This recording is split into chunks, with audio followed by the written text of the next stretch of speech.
Happy Monday morning.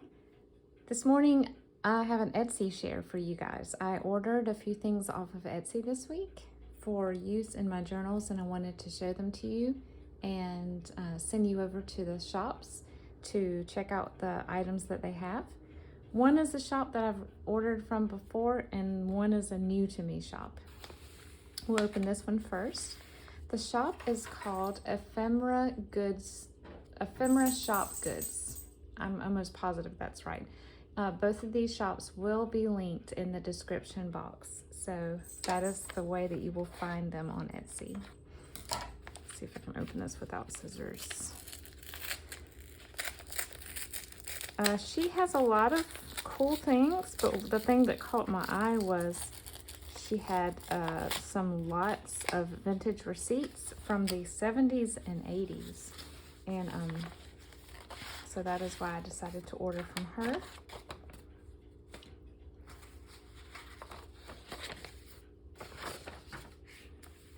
Oh, we've got a little envelope here with freebies. We'll look at that last.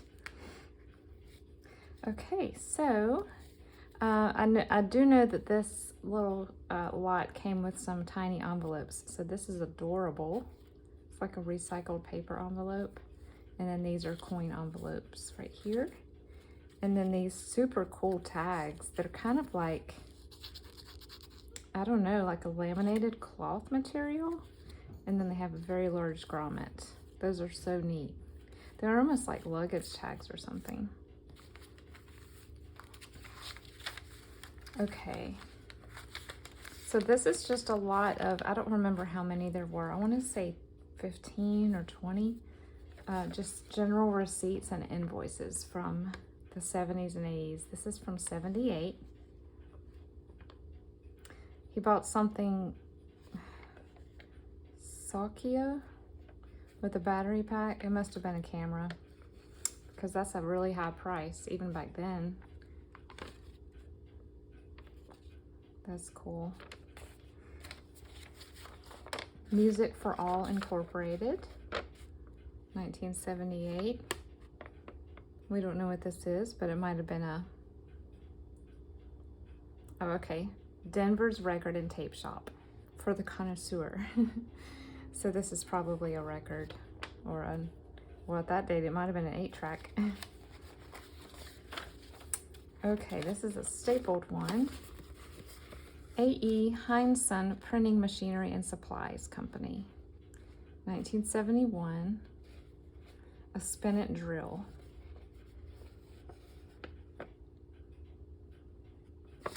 So neat. And this must be the little, yeah, this is the finance statement. I love tucking ephemera like this into my journals, and I'm trying to do more of that, so these are perfect. This looks like a savings account. These are mostly from Colorado, it seems, 1978.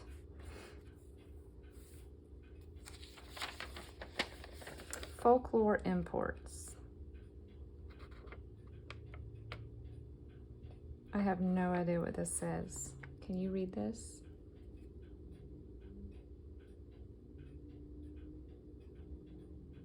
That's interesting though. That makes me want to Google what Folklore Imports used to be. This one has a lot of writing on it. Okay, it looks like they hired an electrician to install a new line for a dishwasher, 1976. It's a remodel. So neat. What a cute little logo.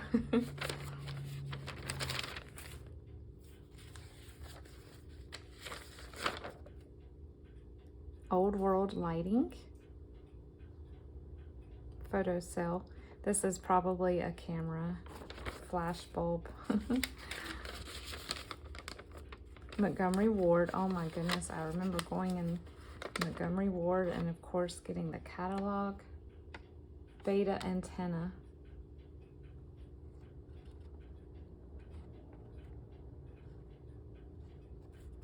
He had a charge account with Montgomery Ward. And This is, I don't know what, oh, this is Montgomery Ward as well.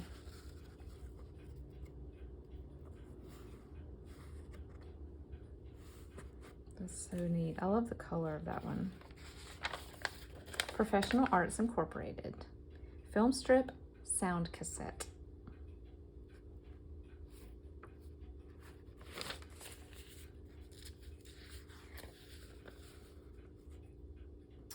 Ten count, all something. A fuel pump. That's cheap for a fuel pump. Refund voucher.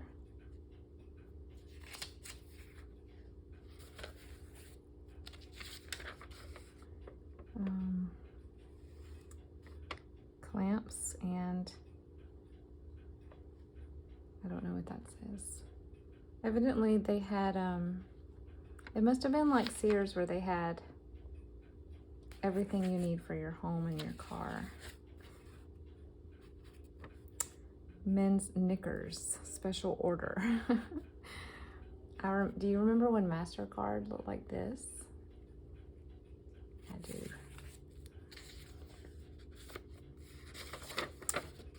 Prestige Vacations.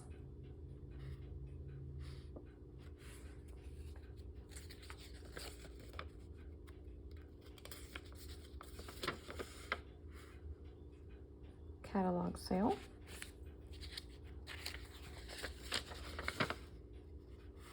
Artist series.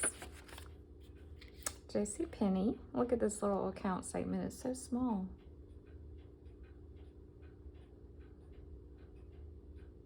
$1978 again. Oh my goodness, look at this. My son may want to frame this. This is a old Radio Shack. A Tandy Corporation company.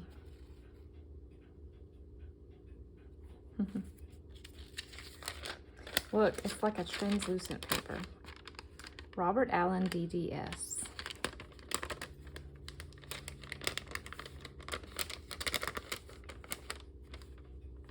Denta tape. That's the only thing I can say on here. See on here really well. That's just a statement of his charges and his payments. But I love the translucent paper. Tandy Leather Company. Circle edger.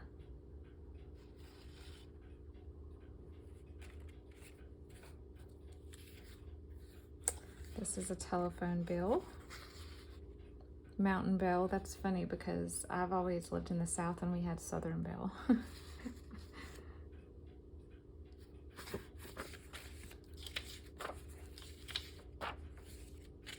This is, looks like natural gas company.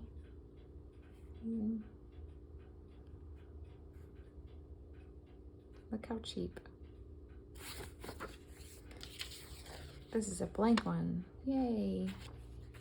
And some more blanks. Perfect. Okay, let's see what's in the freebie envelope.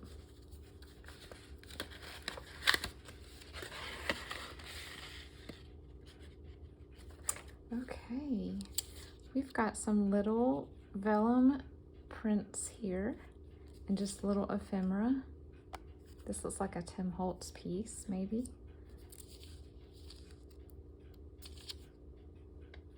Cute. These would be so cute and a corner of a page or put into a cluster.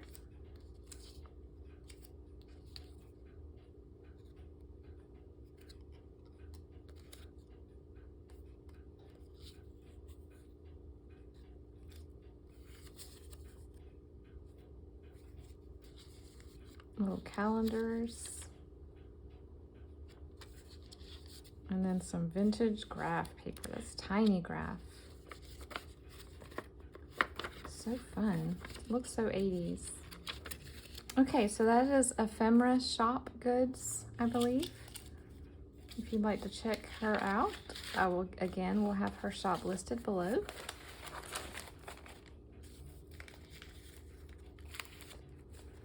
And now we will open the repeat shop, which is Vintage Fabric Studio.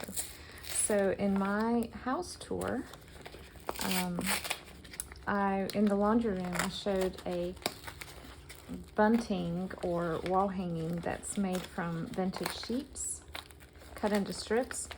The kit to make that is what I bought from this seller, and she I went ahead and bought another one, not to make a bunting out of, but just because I needed more sheet strips. And she was actually out of the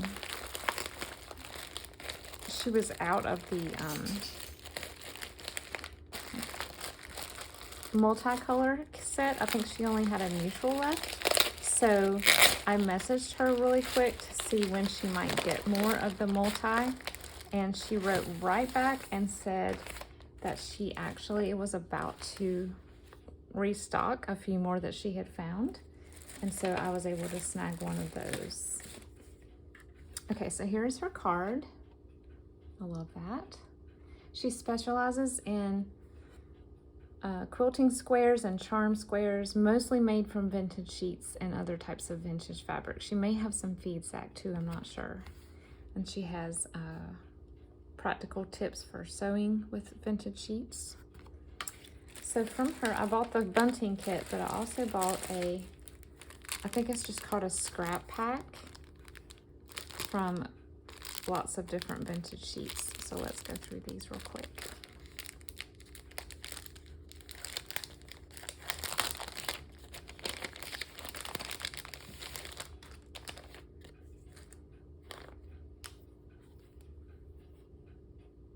And they span over several decades. I know in my last one, I had a couple that were from the 50s and 60s, but then I had a pretty good assortment from the 70s, 80s, and even some 90s as well.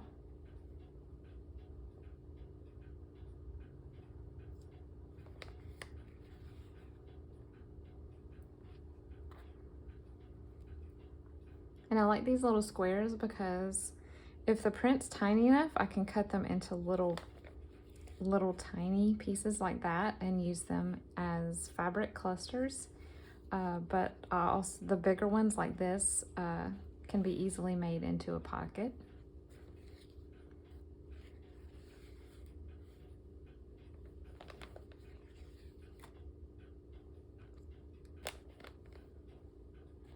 I have the pink set like this. We actually use them on our pillows. I love it. Butterfly. It's got some white on white as well. Botanical. Here's a hydrangea.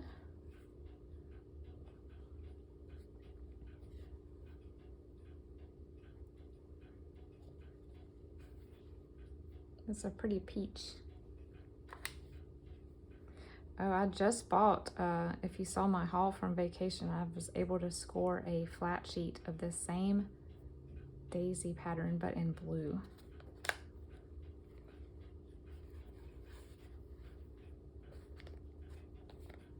I'm pretty sure my grandma had these.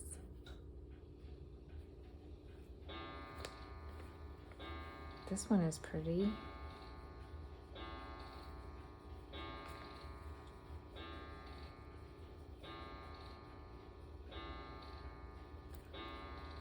Okay.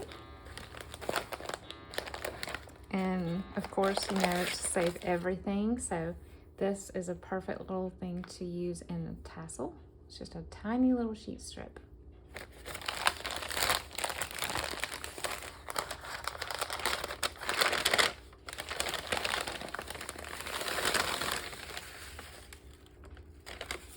Okay. So if you wanted to make the bunting, it comes with this nylon rope here, and she's already singed the ends for you so it won't fray. And you just, she has a video on her YouTube where she shows how to tie them so that they will, both pieces will hang nicely down and it will make a nice little bunting. But again, I'm gonna use these for other things, for journals really. not for displaying. But these look like different fabrics than my last order, so I'm excited. Where's the center? Here we go. I think, here it is. Okay, so it's tied right here. I'll just go through these pretty quickly. You can see about how long they are. I would say about 2 feet, 18 to 24 inches.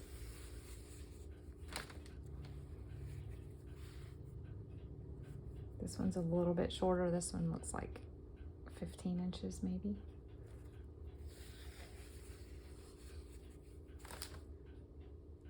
This one is fun. I love those 3 colors together.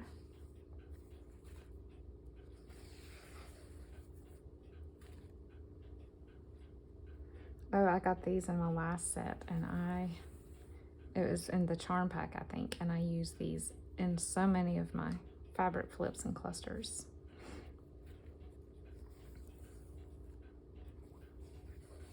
These are fun.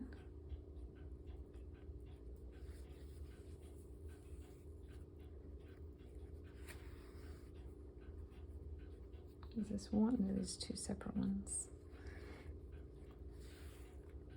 This is so cute. Look at that.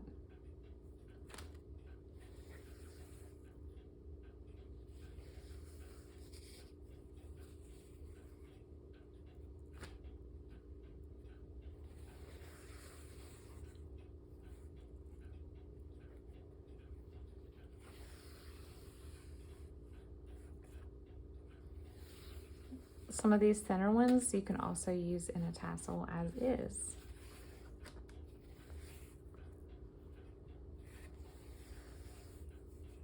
This one is groovy.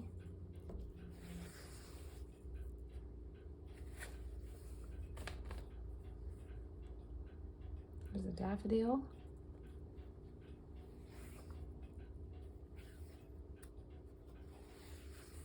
Pretty.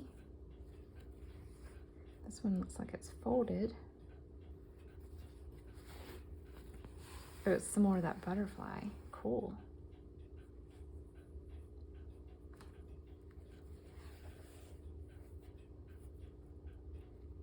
Ferns. I've never seen this one before.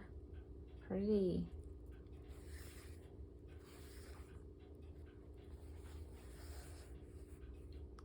That'd be pretty in the ocean journal, wouldn't it?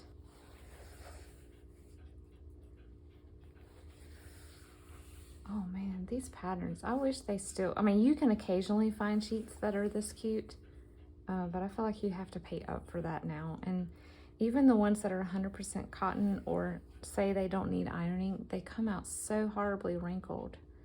And I have ironed our sheets before, but man, I hate to do that. But there is just this great feeling of getting into a bed that has starched feeling iron crisp sheets, especially on a hot day. And I think a lot of these vintage sheets were made out of something called no iron muslin, which is a cotton, but I guess it's a different type of weave. And percale is another type of weave that generally doesn't need ironing. And they feel the crispness against your skin. I think it is percale.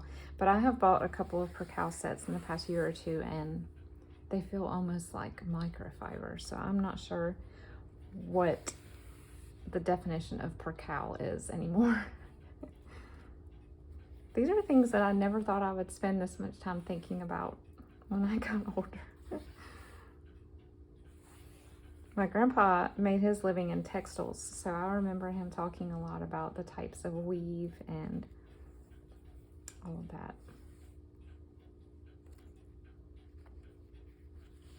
I think this is one of my favorite patterns of sheets ever. I would love to find a vintage set of this and actually use it, but it's usually pretty pricey when I see it. Oh yes, I got this in my last one and I love it. I love the colors in it.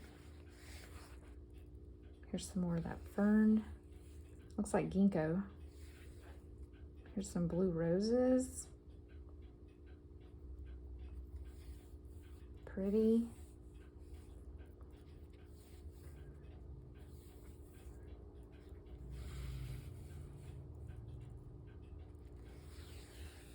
These are 70s looking. Here's some more butterflies. Let's see if we can, yep, you can see a little bit of that butterfly there. And then a very light dusty pink. So cool. Okay, so Vintage Fabric Studio and Ephemera Shop Goods. Please see my description box for links to both of these ladies' shops and give them some business and tell them that you learned about them at Chasing Retro. And I will see you in the next video. Have a wonderful day. Bye-bye.